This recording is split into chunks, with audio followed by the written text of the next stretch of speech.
Hey guys, welcome back. It is your favorite Gimp with a Limp, and I'm here with a special treat for you today. Now we are going to be taking a preview look at Freezing Inferno by Princeps Games. I know you've seen a handful of some others like Mr. Mo covering this game here recently. They are going to be going to Kickstarter here very soon with it. So what we're going to do is take a basic overview of the components of the game. Now keep in mind, these are prototype components, but I must say for prototype components, they are very nice and I am impressed with them thus far. And after we take a quick look at the components that come in the game, I'll give you an overview of how the game is played. All right, so the first thing that I am going to do is I'm going to address the elephant in the room. Now, that is the mounted map, and it is a mounted map for the game, all right? This has Finland on it, the USSR's up here at the top, which, again, I'm going to bring you in for a closer look here in just a minute. But we got Sweden over here, Norway up there, and of course we are fighting over Finland because this is the part of the war where the USSR invaded in and tried to take over Finland. Now, one of the things that they caught a lot of flack over was the look of the map itself. A lot of people were saying it is too cartoony, doesn't have the right look for a war game, and they didn't really much care for it. So they have done a fair amount of reworking, piddling with it, and they haven't come to a final conclusion just yet, but it appears like they are leaning towards going the direction where they are going to include a redesigned map, and this will be double-sided. So you'll have this version on one side and then the other version on the other side. Now, when I talked to Mo about it, he kind of agreed with the majority that the map had too much of a cartoony feel. Now, I'm a little different, right? I have quirks. I liked the map for Absolute Victory by Compass Games. So that shows you that my taste in maps can be a little funky, a little different. And honestly, it doesn't bother me. It has a nice 3D look. And it really, for me, brings back memories of like Advanced Wars way back in the day. If you guys remember playing Advanced Wars on like Super Nintendo, for some reason, this just brings back memories of that for me. So I kind of like it.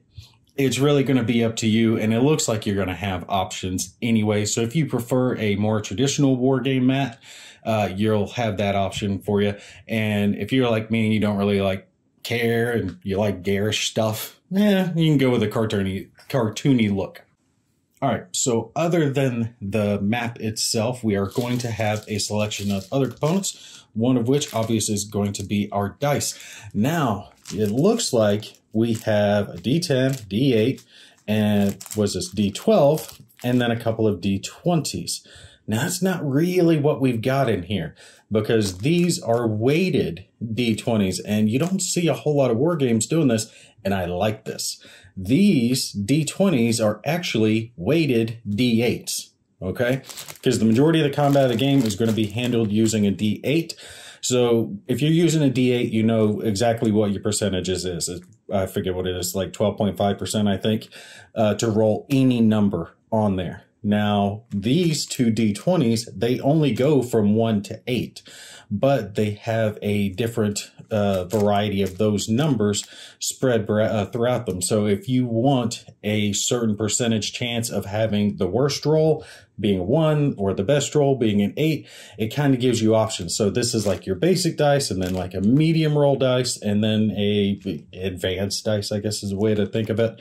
And ultimately, it changes the percentages much from 12.5% on just the regular D8 to get a 1 versus 5% to get a 1 on the most weighted dice. So it kind of makes it to where it's less swingy, right? The chances of just a single dice roll making a huge deal when you have combat going on throughout the map because you just got unlucky are reduced. You'll still have that chance, but it's nowhere near as likely. I definitely like when they give the option like that.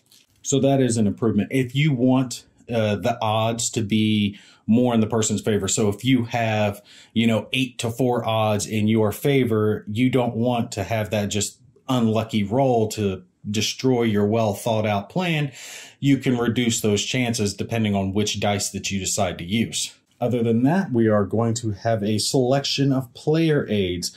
Everything from the sequence of play and stuff like unit costs down here, because you can purchase units, replace units throughout the course of this game, to we have our ground-to-ground or air-to-air combat. Let me hold it up.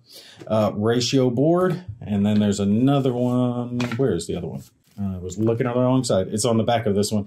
The air-to-ground combat. So you have ground-to-ground, air-to-air, and then air-to-ground, because there are aircraft in this game, and they can take and jump in and help out in combat. Now, these last three player aids, I'm not going to go overly in depth with them. I'm going to touch on them a little bit more towards the latter part of the video, but these are the ones that I think of as the optional player aids, because this affects things like weather, the technology. So there are optional rules into the game. You can play with basic rules when it comes to weather, or you can have things like diplomacy and technological improvements come into play. So just depending on what level of difficulty you want to have the game, you can add in those different optional modules. And it is up to you on which ones of these that you do add in. You can add in none of them. You can add in one. You can add in combinations. It really is up to you. But like I said, we'll touch on these a little bit more specifically later on when we get into some more of the rules. Now, also, you're going to have a deck of cards, and this deck of cards is going to be numbered 1 through 8. Now, there is a selection of these cards in here, though. So for each one of the numbers, you're going to have 3 of those cards, and that's going to be randomly drawn before you start your game. You'll randomly select one of the 1s, one of the 2s, one of the 3s, and so on. And this is going to control certain aspects of the game as you play through.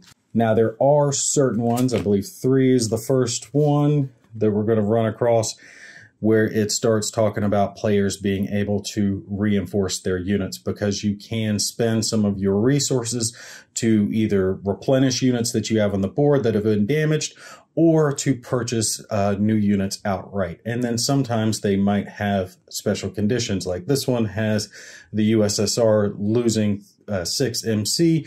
You can think of MC as basically your money. Now, the replenishments are not going to be the only things.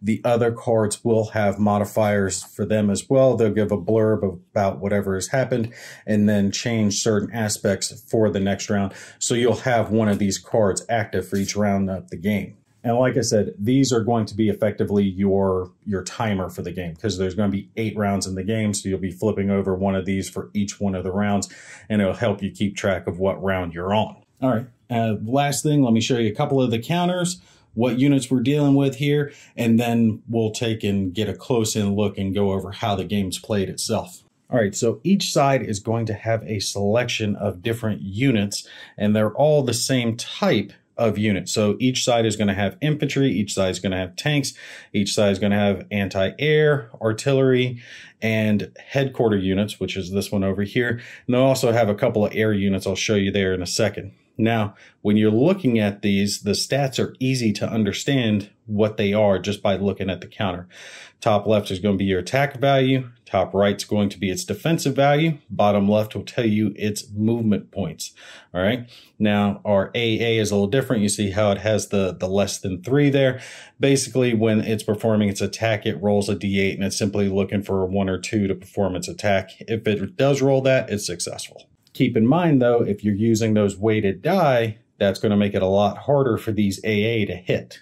Also, if you look at the artillery in the AA, you see it says 4H next to it. That represents 4 hexes, and that's the range at which they can reach out and attack someone.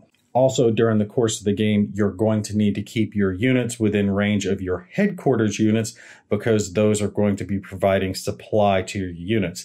If they are extended beyond 7 hexes away from a headquarters unit, or they get cut off, they're blocked off by enemy units' zone of control, for example, then they're going to be out of supply and they're going to have their stats reduced. Now, on top of the ground units that I just showed you, you're going to have a couple of types of air units as well. So we see here there's a bomber and this is a fighter. But you notice there in the bottom left that it says a H instead of MP. MP being movement points. When it comes to air units, they can simply move that many hexes. So they have a lot farther amount of movement than the ground units are going to have. They don't have to worry about whatever the terrain is affecting their movement point costs. Now, when it comes to our air units that I was just showing you guys, they do have to be located, though, at an airstrip. So you'll notice there's like a control tower and then a couple of hexes that are in a line, and it shows you the runway.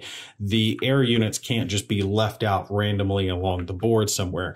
They will go out and perform whatever mission they're going to perform, and then they have to fly back to a controlled airport. Doesn't necessarily need to be the one they took off from, but you do have to have control of it.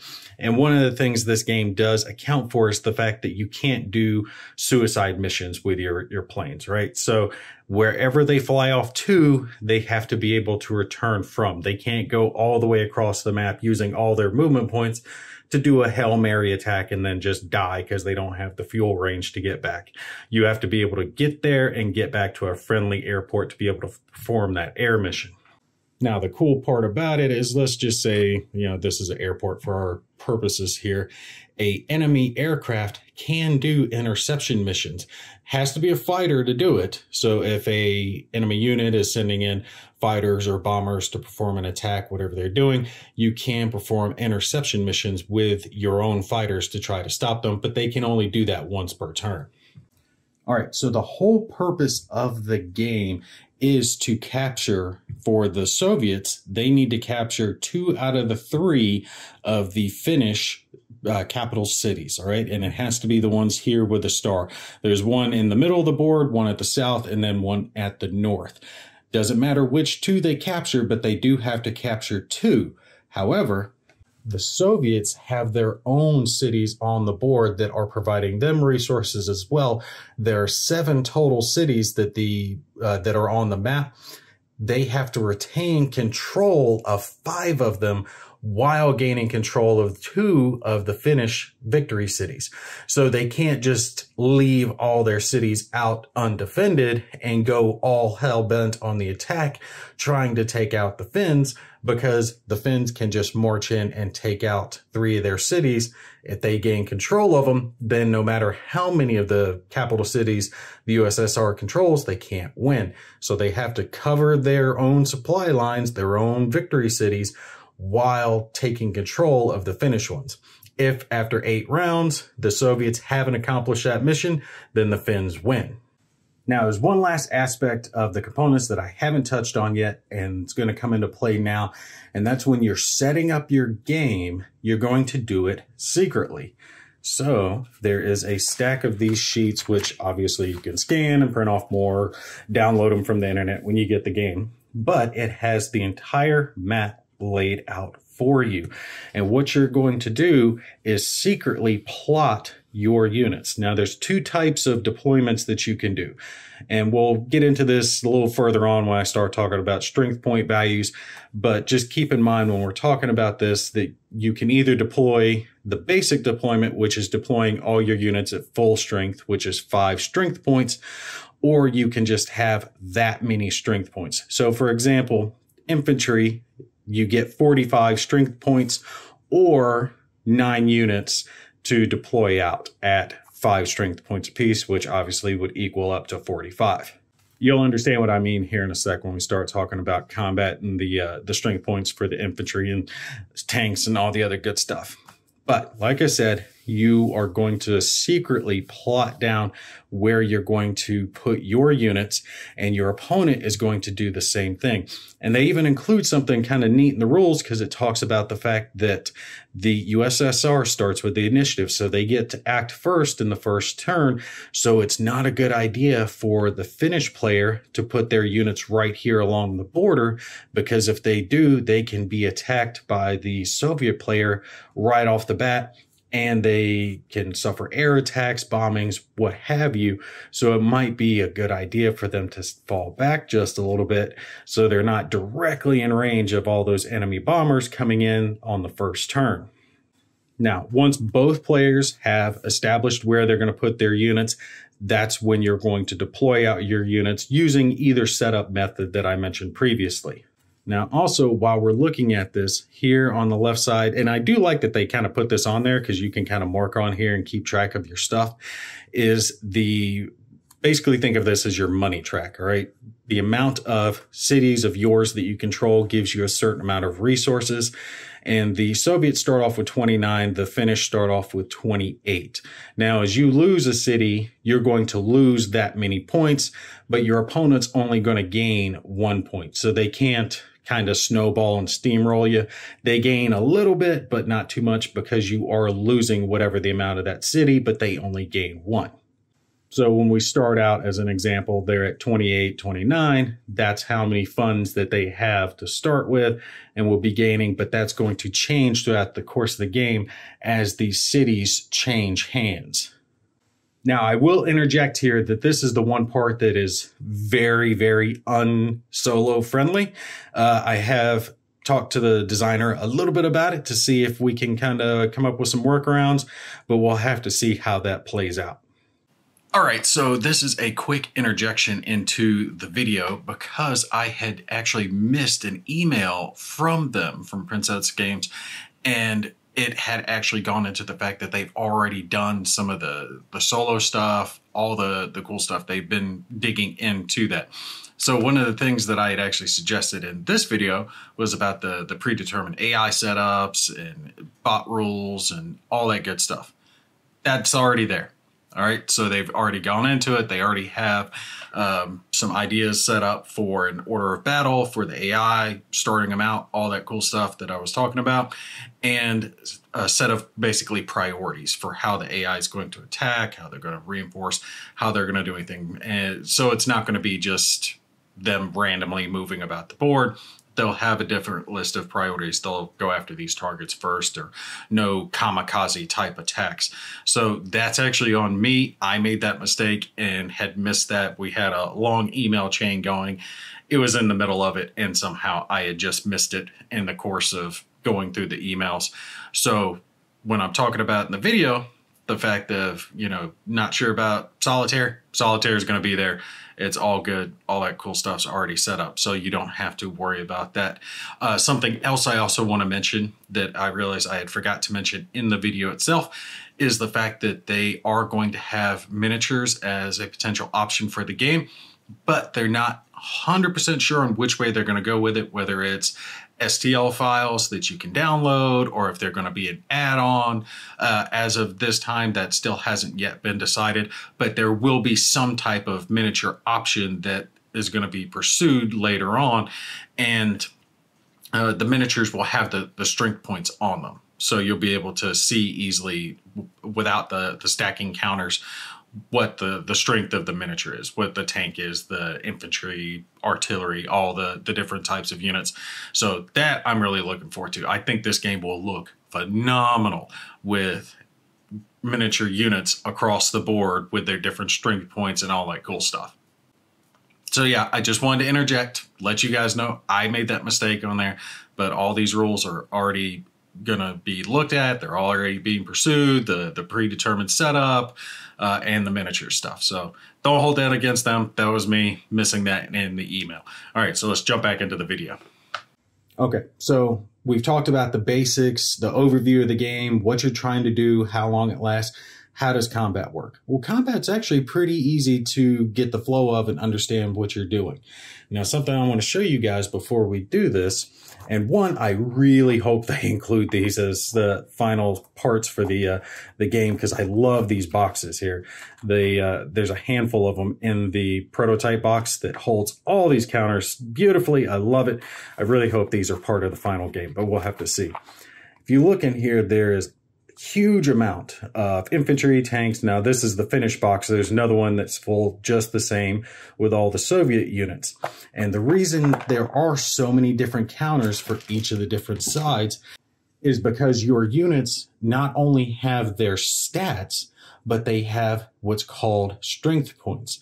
So if you look here, where I've got some infantry, Finnish infantry laid out, there's 4 counters here. This doesn't mean 4 individual infantry units. This means a 4 strength point infantry unit for the Finnish, right? So the lowest you can have is a 1, and the highest that you can have is a 5. What you do when you're looking at that is you're going to account for the total value when it comes into attack values.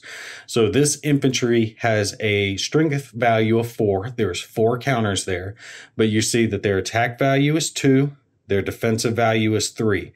That means on the attack, with their strength being 4, they would have a total value of 6, and their defensive value would be a total value of 7. You just take however many counters are there in total and add it to these numbers to determine your total value. Now, obviously, there are other modifiers, usual combat modifiers that you're going to have in any type of war game. Things like terrain modifiers or fortifications, stuff like that will definitely come into play. But the basic thing that you're looking at is how many counters are in each hex representing the unit to determine their total either attack or defensive value. But not only that, you can actually strengthen your other units. So what I mean by that is we've got one here. Let's say this infantry had been attacked and they had been reduced to a single infantry. This 4 strength could transfer one of its strengths to that during its activation and increase them up to a 2 strength, but they would be reducing themselves down to a 3 strength. And any of your combat units are able to perform this. Now, just to make sure I show you guys this, and I do love that they include this on the board. I always like it when a company will take and have stuff like this on the board because it makes it easy. Yes, player aids are awesome, but having, a player quality of life improvements right here, easy to see, perfect, love that. Different types of attackers versus different types of defenders will have certain modifiers that will come into play. And then fortifications as well are talked about here. So this is forest, hills, and what is that last one? Mountains or fortifications, and then the different modifiers. So you have attackers listed across the top, and then the defenders listed down here at the bottom, and then what type of modification will be applied to the attack. And then same with cities right down here. Other than that, combat is actually relatively simplistic. It's simply keeping track of your strength points and then the difference of what type of unit is attacking which. But there are some special bonuses for each side. One of the things is the Finnish were trying to capture a lot of the Soviet equipment because they were a little under strength compared to the Soviets, especially with the amount of tanks that the Soviets have. So for the Soviet player, it behooves you to keep your tanks away from the Finnish infantry, because if Finnish infantry attack and destroy a Soviet tank, they get to take capture of that tank and control it. So essentially, they would get to add a tank of their own. If there was a strength point 3 Soviet tank that got destroyed by the Finnish infantry here, the Finnish infantry would gain a 3 strength point tank of their own. That's a huge swing because the Soviets are losing a tank while the Finnish are gaining one. Each side does have its own little quirks and advantages, though. For example, one of the things that the Soviets can do is they can apply a token to their tanks, which they essentially have removed the tracks and just using road wheels for their tanks to make them run faster along the roads. So you'd put that counter onto them and it would bump their movement points up from the 14 they nominally have up to a 20. Keep in mind, though, you still have to try to stay within your supply lines, stay within the distance, the 7 hexes of a HQ unit. So a basic round of the game, the first round would go with diplomacy. If you're doing it, I'll touch on it here in a sec. You would reveal your first calendar card, and then the Soviets would have their turn. Remember, they get to go first, and they would perform all of their moves, their attacks, their taking of cities. Afterwards, they would take and adjust this marker, gaining 1 point for each city that they took control of, while the Finns would lose the amount of points, whatever the cost of that city is. Like this one is 3, so if they lost that one, they would lose 3 points. But again, if the Soviets took that one, they would only gain a single point.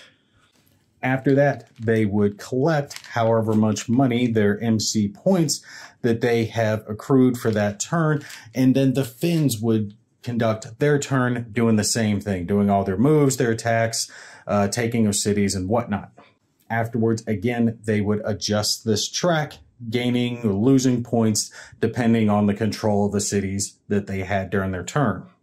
Now, the only difference for the remainder of the turns is that on some of the turns, you would spend your money points that you've accrued during the game to either replenish some of the units that you've damaged or purchase new units to place onto the map.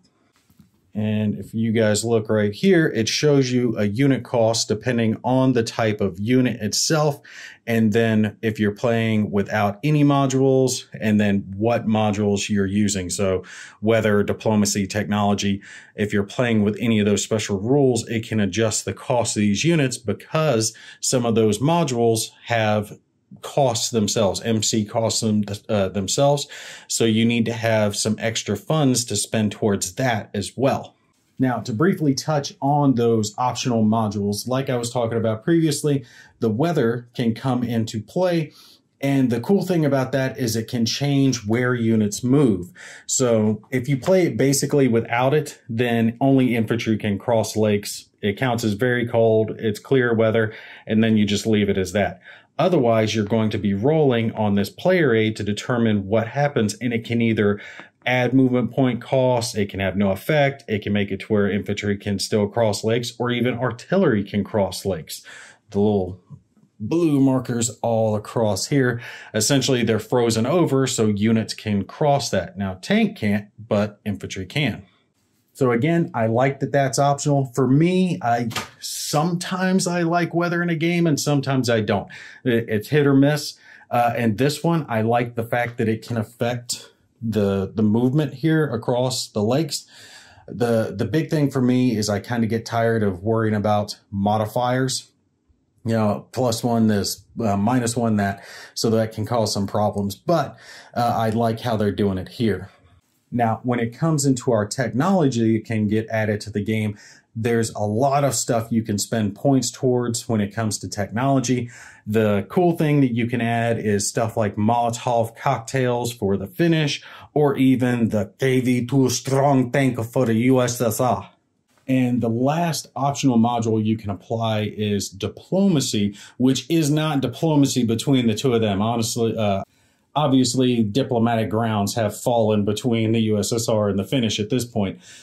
It has to do with the League of Nations, since the USSR was kicked out when they attacked Finland, and you can spend up to 3 points to try to move your marker along the track, which will either gain the Finnish infantry or have no effect. So basically, both sides are trying to put points towards that, so the USSR is being less penalized for attacking Finland, or Finland is spending points towards it so they gain extra units to defend themselves against the Soviets' aggression.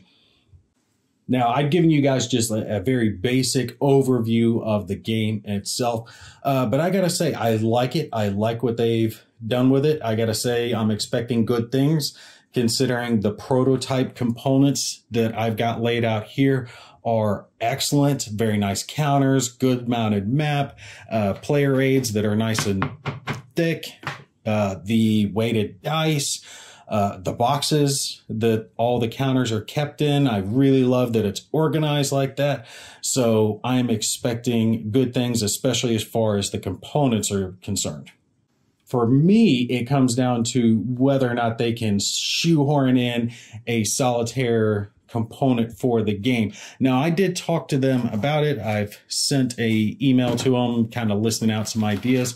But in brief, what I was thinking is this is the aspect of the game that is one of the most cool, right? Having the secret setup where you plot out all your units. And for example, the Soviet player might put a bunch of units down here and a bunch of units up here and just some nominal defenses here to make the you know, big push up here, and try to gain the 2 victory cities at the top and the bottom while leaving just enough defenses to hold their cities up until they can push, you know, try to overwhelm, or maybe the Finnish try to push in real quick and take some of their cities just to keep the Soviets from being able to have those resources. You know, there's a lot of pre-game gameplay that comes from this, but it only works with 2 players. That's the biggest thing for me, is it doesn't work solitaire. My thought is if they could come up with a pre-setup, right?